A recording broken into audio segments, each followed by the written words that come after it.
What's going on, everybody? This is your boy Brian here. I was planning on starting my own video vlog podcast thing about professional wrestling. As a lot of you guys know, I'm a huge fan of it. I tried doing it independently. I had a couple injuries and some other personal issues going on, so I had to stop doing it.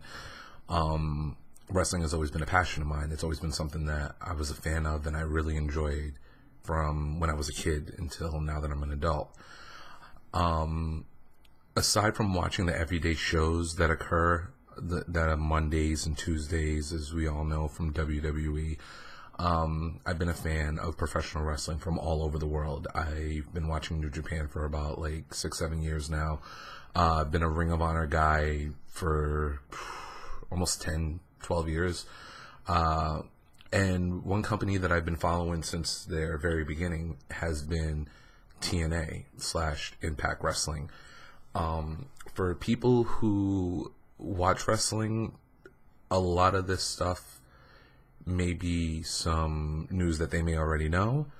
There are some diehard fans like myself who go, I call it, deeper down the rabbit hole, where we just keep digging for news. And in my free time, that's one thing that I've always done. There's been one story lately that has really picked up a lot of steam because there's so much negativity around something that I personally think is one of the greatest gimmicks in professional wrestling. And that is the beef currently going on between Impact Wrestling and the Broken Hardy family. For those of you who don't know, Impact Wrestling is probably the quote-unquote number 2 company in professional wrestling today. Some people say Ring of Honor. I actually say Ring of Honor, but because they're probably on a bigger scale television-wise, people would say Impact Wrestling. Over the past year or so, they've been going through a huge change with management and a lot of beefs. And, you know, their story for the past, I want to say about 6-7 years now, is about how this company is supposed to die. It's not supposed to last very long. It's on its last legs, basically. But, you know, their diehard fans will not let it die. It's one of those things, it's like, even for the guys who are performing, like the wrestlers who are there, as a fan, it's good to keep TNA around because they give these guys an opportunity to go out and show the world their talents. You know, I mean, if you look at WWE right now, you go through their roster, you get guys like the phenomenal AJ Styles, who was a former world champion, a guy who just debuted on the main roster by the name of Samoa Joe. You have a couple guys down in NXT by the names of Eric Young. You have Bobby Roode. You have guys like, Roderick Strong. And even Austin Aries. These guys have all spent time down in TNA. And if you notice, when these guys debut, their reaction is huge.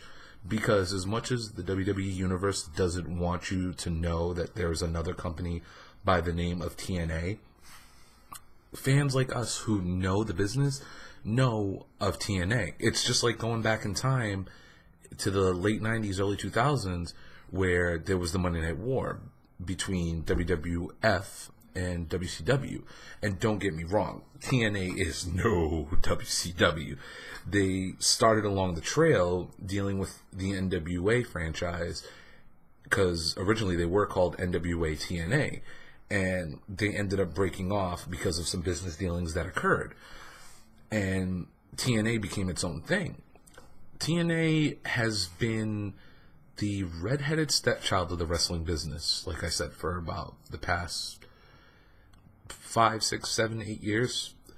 And don't get me wrong, the quality of the performers that are down there, a la, like I said, the AJ Styles, Samoa Joes and stuff like that, TNA puts on some amazing matches. But their biggest problem has always been the fact that, business-wise, they screw it up. Now, fast forward to around this time last year. TNA has been jumping from promotion to promotion to promotion. Network to network to network. Because originally they were a cable-based pay-per-view only viewing. It would come on a Wednesday night, and they would charge you $9.99. Go figure, right? They would charge you $9.99 for a weekly pay-per-view, which to me at the time sparked my curiosity. I was able to go to a couple of my friends' houses. My ex-girlfriend from way back in the day, her family liked wrestling, so we were able to come up with an agreement. Hey, if I pay this much, would you guys mind if we order this pay-per-view? And they were like, $10? Sure. And we checked it out. And TNA was different. They were back in Nashville at the time at the Asylum. And they presented a whole new style, but with a lot of an old school feel. Like I said, because they were dealing with the NWA, they had guys like Dusty Rhodes, Ricky the Dragon Steamboat, of course, Jeff Jarrett, who was the original founder of the company, which will play into what I'm talking about later. He came up with this vision for an alternative because WCW was out of business. And a lot of the guys who were mainly in that southern base that WWE really wasn't going to look at, such as Jeff Jarrett himself, he wanted to create an alternative. So he did. He went out and he invested his own time and his own money into building TNA. A few years down the road, TNA needed some more money because just like most businesses, you got to spend money to make money. And the revenues weren't really coming in for him. So he partnered up with a lady by the name of Dixie Carter, which in a very funny story on their TNA first year anniversary DVD, they actually explain how Jeff went in with his partners at the time and actually made a pitch to Panda Energy, which is owned by Dixie's family. And in a weird twist of fate, they actually used to live in the same building for a few years in Tennessee and had no idea who each other was. He had no idea that she was the daughter of a multi-billionaire, and she had no idea that he was a famous professional wrestler. Now, TNA's history has always been controversy. When it comes to the way they handle business, it's a little shady at times. Like I said before, Jeff Jarrett was the guy who founded the company. Now, during this time, TNA was experimenting with a lot of things. They were bringing in some really big names from the professional wrestling world. Guys like Kurt Angle, guys like Hulk Hogan, Eric Bischoff, Booker T, Kevin Nash. They tried bringing Scott Hall in, but that's a whole different story within itself. And there was a little tiff that occurred that involved Talent, Jeff Jarrett, and the wife of Talent. I'm going to save that story for another day, but let's just say it got to the point where the founder of the company, they chose to get rid of him over the Talent, or just squashing the beef altogether. Now, to me, it would be weird if the founder of McDonald's had an issue with another person who worked for McDonald's and they get rid of the guy who founded McDonald's and kept running McDonald's. Y'all know something's up from there. But TNA's business motto has always been screwed up. They've never been able to put things in order. And time after time, TNA loses talent. They lose talent a lot because of contracts, because of working relationships with other companies, such as Ring of Honor. In the early years of TNA and Ring of Honor, a lot of guys were jumping back and forth. And TNA, because they were televised and Ring of Honor started picking up some traction, started pulling their guys off Ring of Honor shows. So a lot of guys such as Homicide, Roderick Strong, Austin Aries had to make choices whether to stay with TNA or go back to Ring of Honor. And it was a torture thing for the fans. It's like, okay, I enjoy seeing my TNA guys work for Ring of Honor, and I enjoy seeing my Ring of Honor guys work for TNA, but when you got to make a decision, it's like, okay, now you're drawing a line here. It's like, am I going to be Team TNA or am I going to be Team ROH? And I, as a loyal TNA fan, stayed with a lot of my TNA guys, but Ring of Honor always put on better shows for me, and that was always my thing. Pardon me about the sniffles and stuff. I'm feeling a little down, and I live in Rhode Island, so the weather out here is very cold. and we're preparing for a huge ass blizzard on Tuesday. But besides the point, back to what I was saying about TNA. Their business dealings was one of the main reasons why a lot of their major stars left. Guys like AJ Styles, who, if you're watching WWE right now, hands down, I'm not blowing smoke up your ass. Not because I've been following the guy for about 15 years now, but aside from Ric Flair, Shawn Michaels, and Bret Hart, he is probably the greatest athlete to ever step foot in a professional wrestling ring. TNA had this man for years and totally screwed him up. He was able to showcase his talents and abilities, but you were never really able to build with this guy. You were never really able to, make him the centerpiece, to make him your John Cena. And now Vince is capitalizing on that. You had guys like Samoa Joe, who was in TNA for 2 years straight, didn't lose a match, was running through everybody, was a complete and utter monster.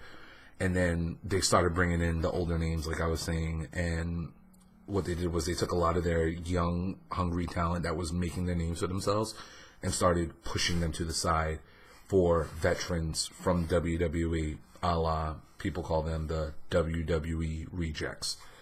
And TNA has always been bad when it comes to that type of business. So we're going to fast forward to, as I was saying, this time last year. TNA was on a new network. It was called Pop TV. Most of you people may not even know you have this channel on your cable system. Most of you people probably have no idea what Pop TV even is. Quick history lesson on Pop TV. Pop TV goes all the way back for all my older people. Yes, I'm going to show my age here. To the TV Guide channel. Back in the day where they used to take all the channel listings before we had the little guide buttons on remote controls, kids.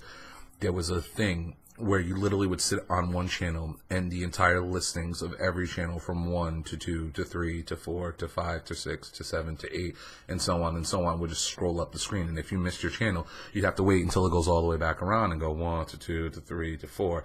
And TV Guide channel ended up starting to put these little video screens at the top where they would show infomercials, and from the infomercials they would start actually airing TV shows to the point where it just became its own channel. And if you're a Big Brother fan like me, you probably know the channel. But for the most part, most people have no idea what Pop TV even is. TNA's contract dealings have gone from the old pay-per-view ways to Fox Sports Net before it became Fox Sports 1. I'm talking about years ago. Then they got to deal with TNN, which ended up becoming Spike TV. And for other reasons, which I'll go into in another video that I'll be working on, Spike TV let TNA go, and they had to find another company. This is what I mean about them starting to die off. And they went from Spike TV to another channel called Destination America, which is another one of those channels. Unless you cook lots of ribs and watch Barbecue Pitmasters, you have no idea what Destination America even is. From there, they got kicked off Destination America and ended up on Pop TV. And during this time, their viewerships were dropping like flies. They were doing about 2.4 million viewers at one point, down to about 1 million viewers when they got to Destination America, to now that they're on Pop TV, and currently to this day are barely averaging 200,000 viewers. As you can see, the drop-off was steady with them. But there was one thing over the past year or so that actually made TNA watchable. There was one act that actually made TNA watchable. And it's the story of the Broken Hardys. As some of you wrestling fans may remember, there was a team back in the day known as the Hardy Boys, which was Jeff Hardy, the wild, crazy one that would always jump off stuff, pretty much. Let's be honest. And then there was Brother Matt, who was considered the boring one. But Matt was the more technically sound grappler, technician, always had crazy storylines, and had his version 1, which I still think is one of the best things ever. If you're a wrestling fan, if you remember Matt Facts, those things were hilarious. As you can see now, to the people who watch SmackDown now, on the side of the screen over there, they have like little facts about these wrestlers. But Matt Facts were hilarious. They were always something weird, kind of like the Chuck Norris things. It's like, Matt doesn't flush toilets, he scares the shit out of them. Like little things like that. But Matt and Jeff were having a little feud in TNA, And they got to the point where they had to have a match against each other. And there was a spot where Jeff was jumping off of something and crashed through Matt. Now, the storyline in TNA that he was running at the time was he was Big Money Matt. He was the big time player. He was the former world champion. And Jeff didn't like the way he was going about it. And at the same time, Jeff was coming back from an injury about a few months earlier, like I want to say like 7 months earlier. Jeff and Matt won the TNA tag team titles. And something that occurred outside of their home, outside of the ring, at their home, the Hardy compound, Jeff, for some of you who know them, Jeff is like an extreme guy. He likes to ride on dirt bikes and do crazy things. Jeff went for a huge jump on his motorcycle and ended up crashing and breaking his leg. The videos are on TMZ. You can look them up online. You guys can find them. It's the internet, baby. You can't stop it. And during that time, character-wise, Matt had to run solo. That's how he developed the Big Money Matt gimmick. During this period as well, he married a young lady by the name of Rebecca, a.k.a. Rebby Sky, who's now known as Rebby Hardy. They had a kid together, Maxwell, who I'll bring into more detail in a few. And, they were doing this big money gimmick where Matt's like the man. He gets all this money. He has his own personal bodyguard who was a Funkasaurus in WWE and became Tyrus, which isn't too far off except for the fact that he's not dancing. Excuse me 1 second.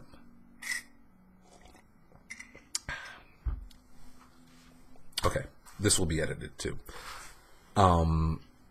And during this time, when him and Jeff had that little feud, when they had that blow-off match, Matt got injured. And in his injury, he sustained some type of head trauma. And this head trauma literally was the genesis of the Broken Hardy gimmick. Matt became this weird guy with a blonde streak going down his hair. It wasn't the wet hair like before. It was poofed out. And his character started changing. He started speaking with an accent. He would say, "Delightful," and come up with all these weird, different versions of the world. And that the 7 deities were giving him signs for the future. You know what I mean? Like, he literally took his gimmick and while everyone's listening to this style of music, he goes bang over here and makes the entire wrestling world look. His gimmick literally changed the business. This guy took something that appears to be very stupid to some, and to the point where his own wife was literally telling him, "Babe, I don't think this gimmick is going to work. Your accent is horrible," and all this other stuff. But he was persistent with it. He had a vision. And his vision was to do something outside of the box. So he and his brother Jeff worked together to come up with the storyline where he would attack his brother. And not only did Matt himself change, he literally came up with a concept that involved his entire family. I'm talking about his wife, Rebby Sky, became Queen Rebecca. His young son, Maxwell, became King Maxwell. And this is my favorite thing out of all of them.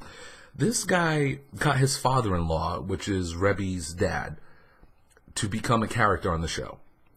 He was their gardener on the show. His name was Senor Benjamin. Okay? Now, I don't know how many of you people have looked up any of the Broken Hardy material. Senor Benjamin, to me, is one of the coolest things out there. He's just an old guy who, to us, would look as, the stereotypical, Latin guy doing gardening. It's really his father-in-law. But he gave him this weird, goofy, subtle goofiness. He would talk back to him in Spanish, and, Matt would play it off a little bit as if he knew what he was saying. And he throw his little slide remarks in there. But Senor Benjamin, man, he was a G. When I get to some of the matches, you'll see why. Matt also took random objects and made them entertaining.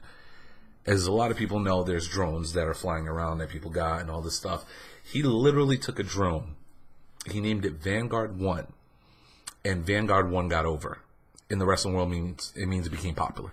Vanguard 1 literally would fly around and follow people, and he would pay attention to all the things that are going on around, and he'd report back to Matt. You know, it's like a weird, very bad B, C, D movie, but in wrestling worlds, you either loved it or you hated it.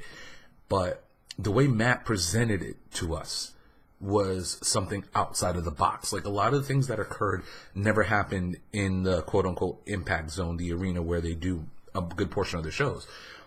What Matt did was, him and a guy who works for TNA by the name of Jeremy Borash, who's one of the founding guys there, they would fly to North Carolina, where the Hardys are from, and they would film these vignettes, and they would film them as movies. And the only time you actually got to see the Hardys for the most part was during those vignettes. And Matt presented it, like I said, in a way that you couldn't look away from it. It was like a train wreck that's ready to happen, and you can't turn away. And a buzz started going around the wrestling world sometime early last summer about this match called the Final Deletion. Matt came up with a concept of, you know, going back in time, that he would go throughout all of space and time, and he would delete everybody. So if you ever watch a wrestling show and you hear the fans going, delete, delete, delete, delete, it came from Matt. He wanted to delete Jeff Hardy.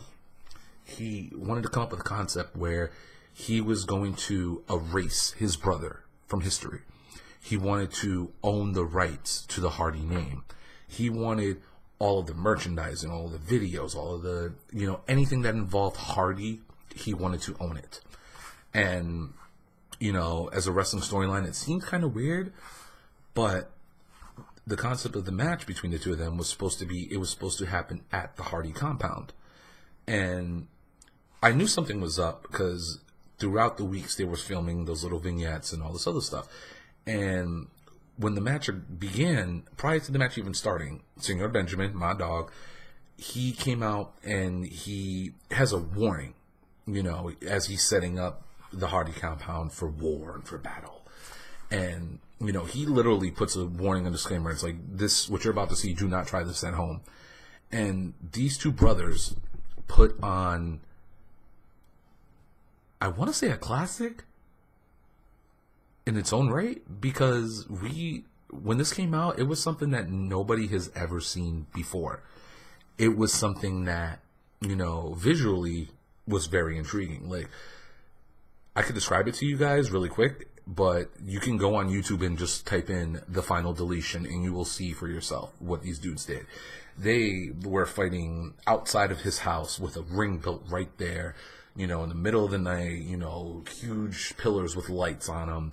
And they were fighting in the ring. They were shooting fireworks at each other, like Roman candles, like gunshots or whatever. They were throwing each other in Matt's quote-unquote lake of rejuvenation, where people will go in there when they're hurt and come out as a different person and be perfectly okay. It's one of the funniest things, like running joke-wise, that he has.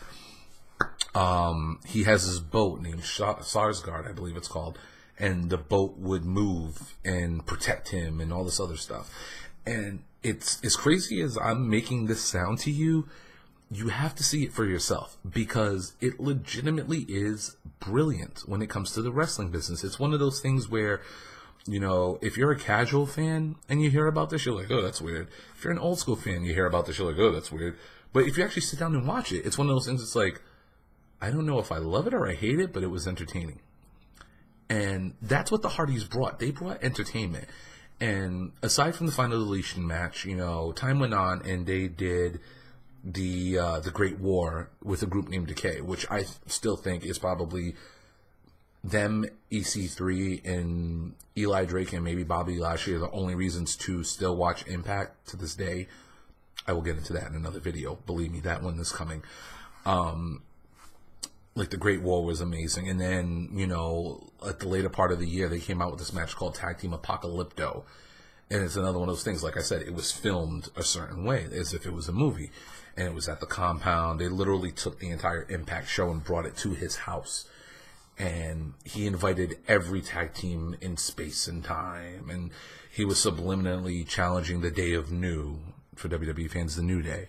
He was challenging the Bucks of Youth, the Young Bucks from Ring of Honor, from Ring of Honor in New Japan. These Hardys were coming up with some crazy ideas, man, and they had balls. And when those segments would appear on television, the Hardys were the highest rated segments in WWE. In TNA. And these guys were the only reason to watch this show. As a matter of fact, and this is like little known information unless you know insider information like some smart fans would know, there were times where literally the guys from WWE, the boys in WWE, were hearing about this final deletion thing, and every single time, whether it was final deletion, Great War, Apocalypto, they would sit around in the back at a Raw taping, at a SmackDown taping, at house shows, in front of a small TV, and watching these matches on YouTube. And they were having a ball. These guys were loving it. You mean to tell me your competition is watching your show and is loving what you're doing? Like, especially in the wrestling world, that's some big praise by the WWE guys to look at these dudes and be like, okay, you're doing something right. Not just because they're the Hardys, but because it's something that's entertaining. You know, the fact, quote unquote, Vince McMahon and his group of people had a private screening of the deletion, of the final deletion, and Vince loved it, it tells you something, man. But there also comes a downtime.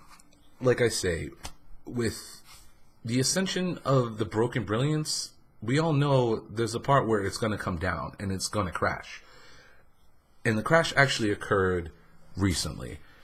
TNA, like I said, has always had these issues with the company going in and out of business. You see, TNA had issues with their financial.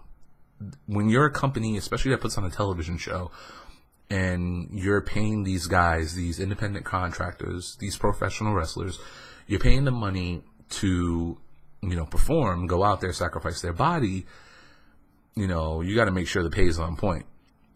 Now, for wrestling fans, imagine this. WrestleMania is about 3 weeks away. What if I was to tell you a week before WrestleMania, you didn't know if the pay-per-view was going to go on? You don't know if you have enough money to pay your talent.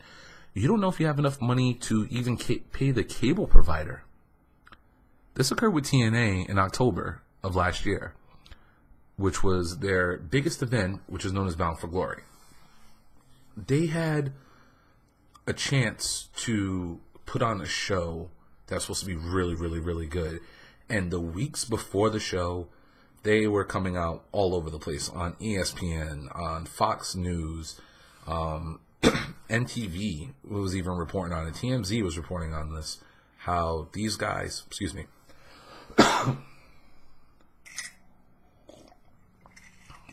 sorry, this is my first video, by the way. There was a lot of news coming around about how financially they weren't going to have enough money to even put on a pay-per-view. And there was a guy who was working for the company at that time who was an investor. Some of you may know him. His name is Billy Corgan. He was the lead singer of the group the Smashing Pumpkins. Billy Corgan is a huge wrestling fan. He's been involved in his own companies out in Chicago. He has a great mind for the business. This guy was going to be the saving grace of TNA. And right after that show was over, he himself was paying, literally to the point where they were signing contracts before a wrestler's music hit and they walked to the ring. Like, literally. There are interviews out there, if you people want to look it up. One of my shows that I listen to all the time is Busted Open, that comes on Sirius XM. But you can literally look up interviews with Billy Corgan talking about TNA and Impact Wrestling, and he will tell you they were still signing documents while the ink was drying. People were walking to the ring. That right there shows you the type of management that TNA has. Just recently, they were bought by a company called Anthem Sports. They're based out of Canada. They partner with the Fight Network. It's an app that allows you to watch like professional wrestling, MMA, things like that. And they invested in TNA. And after all of the drama and the BS that was going on, that lady Dixie Carter, who started the company with Jeff Jarrett after they got rid of Jeff Jarrett, they finally bought her out. They got her out of the company, and they decided to bring the old regime in. And part of the old regime was bringing in Jeff Jarrett. They brought in a man by the name of Bruce Pritchard, who for years, some of you old school fans might know him as Brother Love, the guy that goes, I love you, had the red face, yeah. And they also brought in a guy by the name of Dutch Mantel. For recent WWE fans, he was known as Zeb Coulter, you know, with Jack Swagger and We the People. That guy, he's been in the wrestling business forever. He's a great mind, too, don't get it wrong. He's really, really smart when it comes to this business. But change was coming to the company. And about 2 weeks ago, there were a lot of contracts that were up in TNA. In a span of like 4 days, TNA lost a former women's champion by the name of Jade, who was Mia Yim on the Indies. A couple local guys from New England, Mike Bennett, the Miracle Mike Bennett, and his wife Maria. They left the company as well. A man by the name of Drew Galloway, who was in WWE before. He was part of 3MB. Drew McIntyre, who, and by the way, let me say this. Anybody who knows Drew McIntyre's old theme song when he was first in WWE, that theme song was the shit, okay? You play that song, it was hot. I don't give a fuck what you say. And then the other biggest casualty that they had was the Hardys. During this time, the Hardys contract was up on February 28th. And literally up until midnight, their contracts were about to expire. And TNA, for some reason, screwed up contract negotiations bad. Let's look at it like this. You're the owner of the Cleveland Cavaliers. You have LeBron James on your team. It's contract time. If you want to lock LeBron up with a really good deal, would you wait until 2 days before the season's over to offer him a new deal if you've had all year long to give him a deal? Would you wait like till the last minute to offer him a contract, and to the point where it's like, here's the deal, you have to sign it right now? No. That's why it's called contract negotiations. You offer a contract earlier on to give it some time, because when you receive a contract, especially with professional wrestlers, the independent contractors, you send the contract early. You send it about like 6-7 months prior to it expiring, because there's going to be terms and language in that contract that needs to be negotiated. You want to be able to say, okay, I'll bend here if you bend here. And, you know, the contract negotiations between the Hardys was something that they wanted to get done. Like, let me make this very clear. The freedom that these guys had in TNA was something that they openly admit they loved. They loved the schedule because it was just mainly TV tapings, pay-per-views, and then they were home. And they also had the freedom to go and work for any independent company that they wanted to. Like currently, right now, right around the time that they were leaving, the last month or two, they were doing an angle where the Vanguard one, the drone thing, right? They wanted to do this thing called the Expedition of Gold, where they would travel from city to state to country to continent to try to win every single tag team title they can. And with their relationship with TNA, these guys went to Mexico. They went all over the United States. They went over to Japan, and they were winning titles, but they were filming it in their own form. They were literally grabbing onto Vanguard 1 and teleporting. Like from here, now you see me? No, you don't. Well, I'm kind of big, so I'm kind of hard for me to get out of frame so easily. But they were teleporting to different places. They were winning titles. As a matter of fact, I actually have a list of the titles that they went out and won over the span of time. They were currently, right now, they are the National Tag Team Champions, the Mexican Tag Team Champions, Mid-Atlantic Tag Team Champions, Tag Team Champions, South America Tag Team Champions, the Omega Tag Team Champions, TNA Tag Team Champions. Like, that's pretty cool. For me to see that, it's like, hey, not only are you TV stars, you're able to come to, like, I could be at a show. As a matter of fact, about a year ago, I was at a show in right here in Rhode Island. There's a company called XWA. And, you know, prior to AJ going to WWE, he got injured over in Japan. And he was supposed to fight a local guy here named TJ Dunn. Shout out to TJ Dunn. You nice. And there was a surprise, because AJ couldn't compete.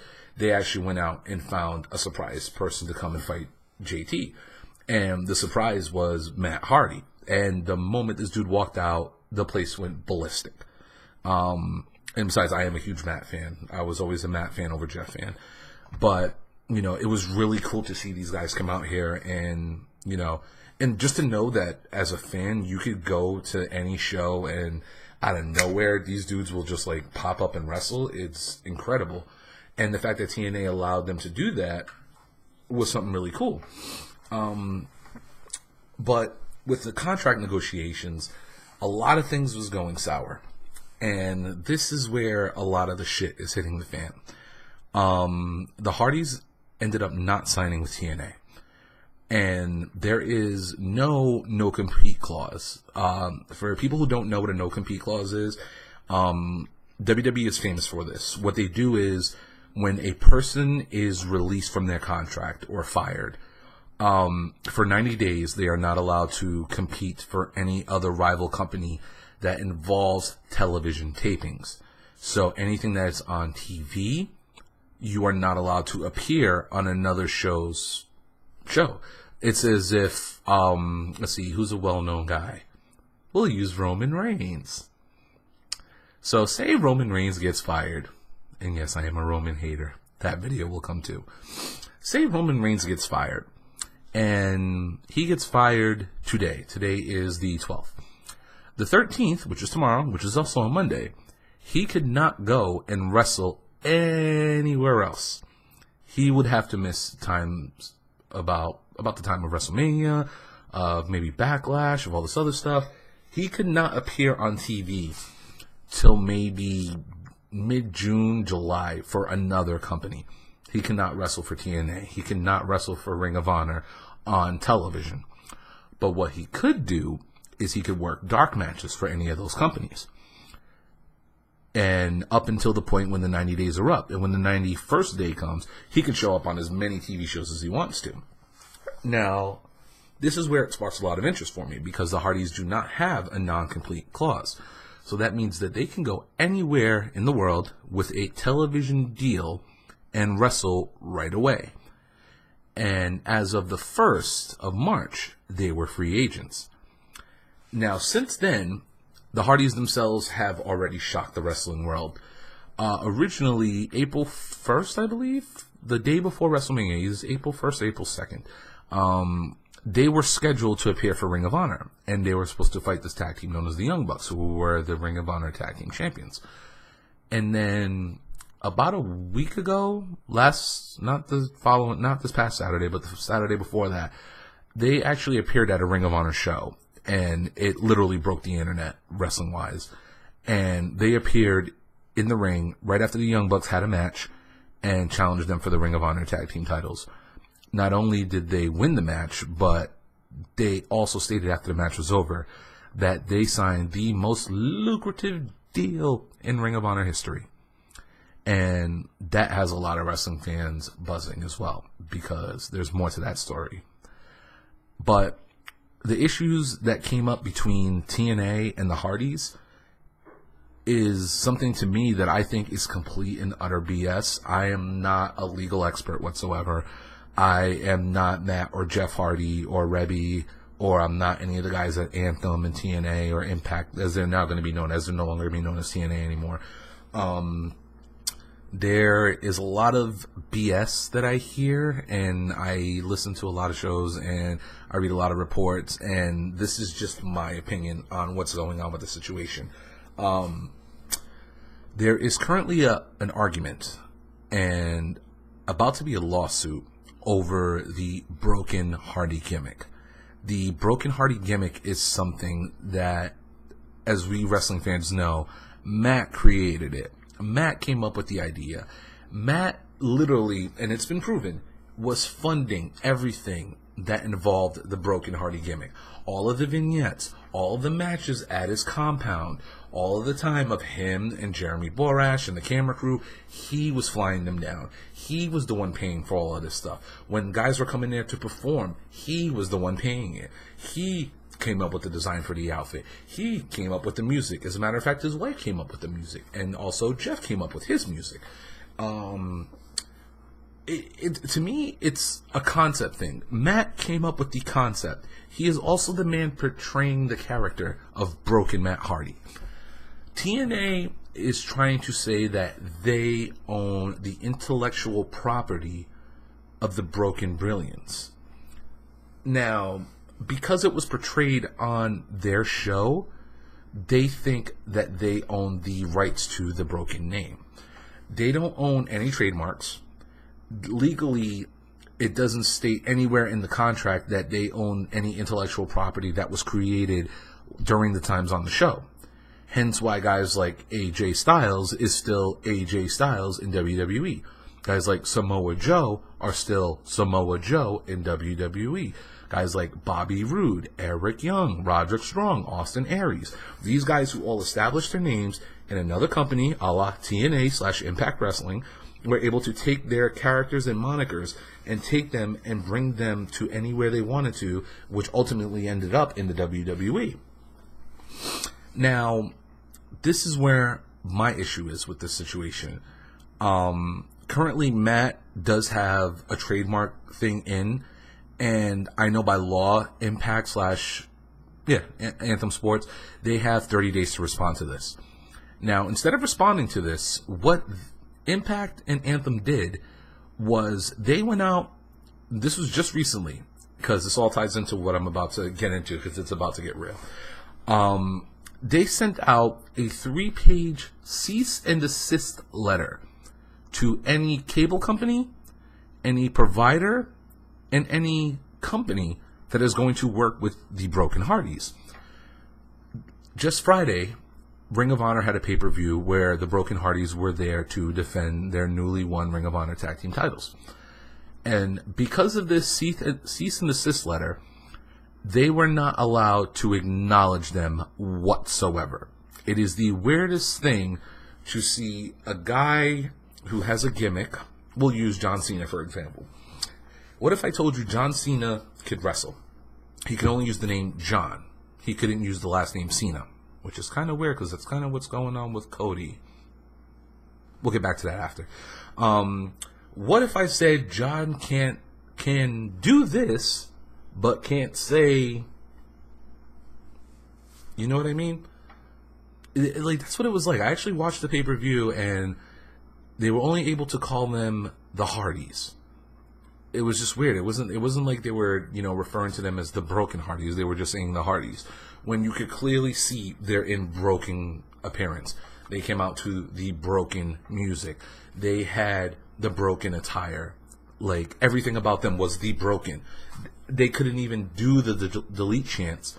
What they were doing was chopping together, because the Bucks were doing one thing and they would chop somebody else, and because of the chop, the crowd would chant delete, delete, delete, but they couldn't say it.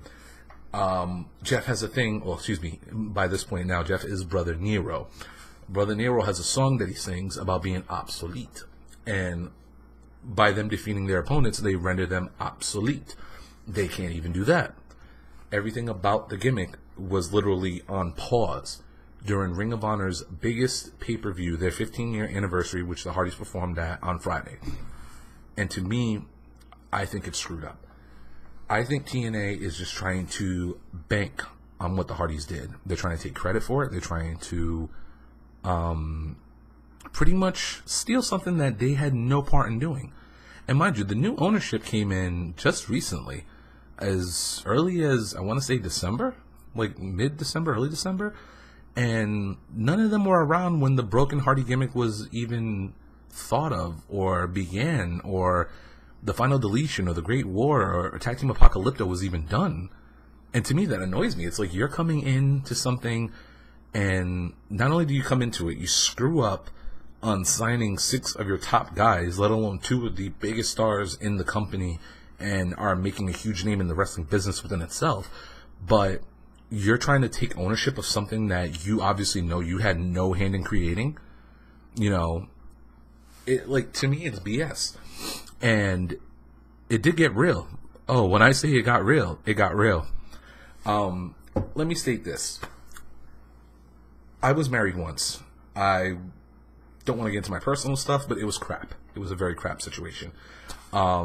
If I ever find a girl in this world to ever put a ring on again, I want her to be like what Rebby Hardy is to Matt. She is a G.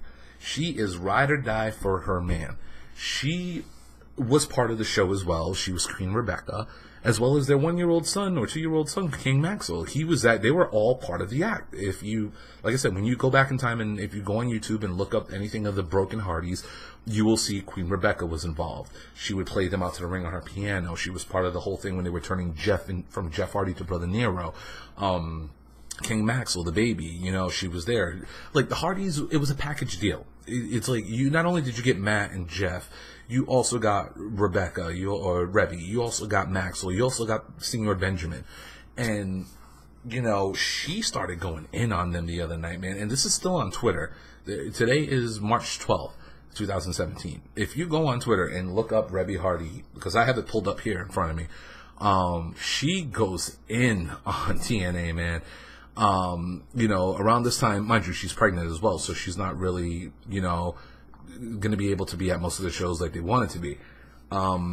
It all started with a tweet that came out from the new people that work with Anthem and TNA. This guy by the name of Ed Nordholm sent out these tweets trying to give props to the Broken Universe. He states, we thank at Matt Hardy brand for a superb performance in the Broken Universe. May there be may the 7 deities guide with their broken brilliance left behind.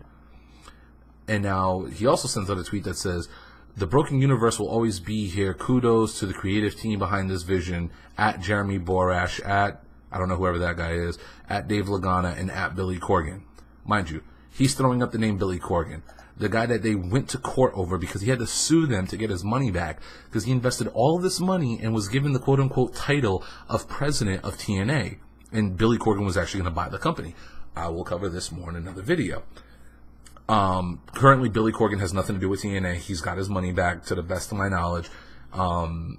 And he even damned them all to hell for what they're doing to not only him, but to what's going on in TNA. So at this point, after those tweets came out, this was on Friday at 11 o'clock in the morning, March 10th, Rebby decides to go in. And she literally, when I say she goes in, man, she goes in. I'm just going to give you a couple of the things she was throwing out there. She was saying TNA would rather destroy the business relationship with Ring of Honor and cable providers for the sake of trying to fuck the Hardys.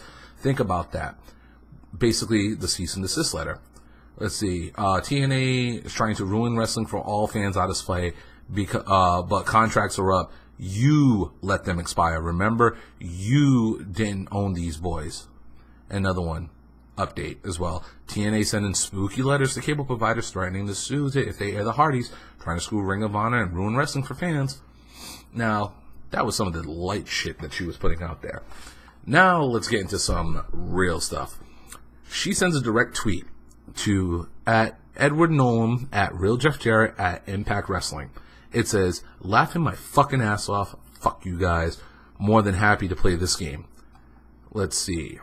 She says, I'm just trying to find some of the juicy ones. She said, can we talk about how many times Matt's contracts could have been broken due to numerous issues with TNA at the end and never made a fuss about it, but these motherfuckers want to try and come at us now after the fact. Don't you know that, alright, let's see. Don't you know how an owl promotes some shit? Let's see.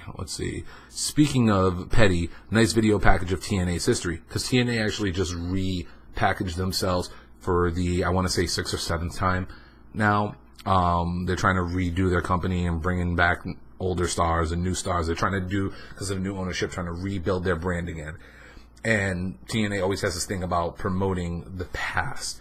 So she was saying basically, speaking of petty shit, nice video package on TNA's history with no visual mentions of anything, Jeff. You give us 7 years. Oh, we gave you guys 7 years of your life and you've done nothing. So you don't show the Hardys or Kurt Angle, one of the biggest stars that company ever seen. And yes, for those wrestling fans who don't know where Kurt Angle has been for the past 8 or 9 years after he left WWE, he did go to TNA and made a huge name for himself and is quote unquote in their Hall of Fame. Let's see. Then she starts throwing some personal shade. She basically says, how about the fact that the day after my child was born, my husband had to leave and go to make your TV tapings, and then you decide to fuck us over like this? How about the 3 highest TV rated segments of 2016 were financed and produced by the Hardys solely to believe the product, and because TNA, they believed in them. Because they wanted to actually, like I said in the very beginning of the video, they actually wanted to stay with TNA. But because of financial reasons, the money wasn't right. So, and instead of trying to, get this deal done early and lock these guys up and make sure that you had them in your back pocket for another 2, 3, 4 years, you literally fumbled the ball and never really offered them a true deal until 2 days before the contracts were up. I'm sorry. And then this is the part where I kind of get mad about it. Now, when I say it's a whole deal, with the Hardys about Rebecca, the father, or her father, and King Maxwell, they're also not only just trying to sue the Hardys, they're trying to sue Senor Benjamin, the father of Reby Hardy, Matt's father-in-law. There comes to the point where she's even saying, Senor Benjamin, my dad, by the way, who was never paid a dime by the company or who has never had a contract. You guys are going to come after them? You motherfuckers are trying to come after Senor Benjamin. Laughing my fucking ass off, I can't. It's she, and mind you, that's only one of, I want to say about 30 tweets within a span of a couple hours. And then, of course, it's everyone's favorite thing. Impact Wrestling and Anthem have this new thing going on where they literally have an owl. And they're asking fans to name the owl. It's this weird, stupid-looking A with an owl's face on top of it and the wings going like this. And I swear she legitimately had this trending saying, hashtag, fuck that owl. And if you get a chance, go on her Twitter page. For anybody who's on Twitter, it's at Reby Hardy. Just scroll through it. You will laugh your ass off. It is great. Reby's beautiful, man. She's super cool chick. I remember her when she was actually one of the original radio hosts on Busted Open. I'm a huge fan of Reby. I'm a huge fan of Matt. I'm a huge fan of Jeff. I love this gimmick. The Hardy gimmick to me has always been, it's Matt's idea. Matt made this thing what it is. They always say in wrestling, if someone can hand you a gimmick and you can either make it go crappy or you can turn it into gold. And Matt created a gimmick in his head and he funded it himself, used his own money, as was publicly stated. He paid for it all. He got everybody there. He did it at his house. When you see if you guys actually take the time and actually go and just look these up, the visuals you're seeing are their house. These guys saved their money, invested their money, and were able to put this together, this idea, and it was great. To me, it's great. It's independently, what can you do? It's you can either go and just be the jobber or the opening guy on the show, or you can actually go out there, bust your ass, save up some money, and present your vision your way. And that's exactly what he did. This was his vision. Okay? And personally, I think the people that are at Impact Wrestling right now are fucked up. They're fucked up for what they're trying to do to these guys. And the kicker of the whole thing, especially to me, is, as wrestling fans, we know what's coming up in a couple weeks. And we know what's about to happen. WrestleMania is literally a couple of weeks away. These guys are free agents. And I hate to be the bearer of bad news for people who think that the Hardys truly are signed to Ring of Honor. They are signed to Ring of Honor. From what Dave Meltzer, who's one of the biggest news reporters when it comes to professional wrestling, and Mike Johnson, the Hardys contract doesn't go that long. Yes, it may be the most lucrative contract in Ring of Honor history, but you got to think about the span of time that these guys are working. Still to this day, they are contracted up until the day before WrestleMania. They've also sent out tweets saying that the Matt Hardy brand website where the people go and actually purchase their clothing and shirts, Rebby had to shut it down. Yes, she is indeed pregnant with their second child. Congratulations to them for that. But they're shutting down their own merchandise all of a sudden. And the last bit of thing I'll leave you with is the Hardys are no longer taking bookings to appear at shows up until the beginning of April. I'll leave you guys with that. So that was my opinion on the Hardys. And, you know, this is my first video. I'm just, you know, trying this out. This is just something I just wanted to get off my chest as a fan. I'm going to be working on a lot more stuff. Please excuse, you know, the wiping of the nose, the drinking of the coffee. This was just one thing I just had to get out there because it's such a huge story in the wrestling world. And not a lot of people know a lot of the behind the scenes stuff that goes along with it. But to me, it's a story that, you know, it's kind of screwed up. Like I said, the Hardys are busting their ass to make themselves relevant in this world of professional wrestling. And I will say this, if they appear that Sunday at WrestleMania, and I'm calling it now because the longest WWE, I'm going to stop with the hip gyrations, but the New Day don't have a match at WrestleMania. They are the host of WrestleMania. Hosts usually get time in the ring, right? Don't be surprised if the lights go out and you start hearing some piano music being played. It will shock the wrestling world. Imagine 80,000 fans screaming, delete, delete, delete, delete, delete, delete, delete, delete. I know, it's catchy after a while. Just imagine all of those fans doing that. It's going to be a sight to see. It's going to be visually one of the coolest things since WrestleMania 30, where Daniel Bryan had everybody screaming yes, yes, yes after he won those world titles. For everyone who's going to complain about the Roman Reigns versus the Undertakers, and God forbid, we all know Brock and Goldberg's only last like 5 minutes at most. Hell, they've only done about 2 minutes worth of work together anyway.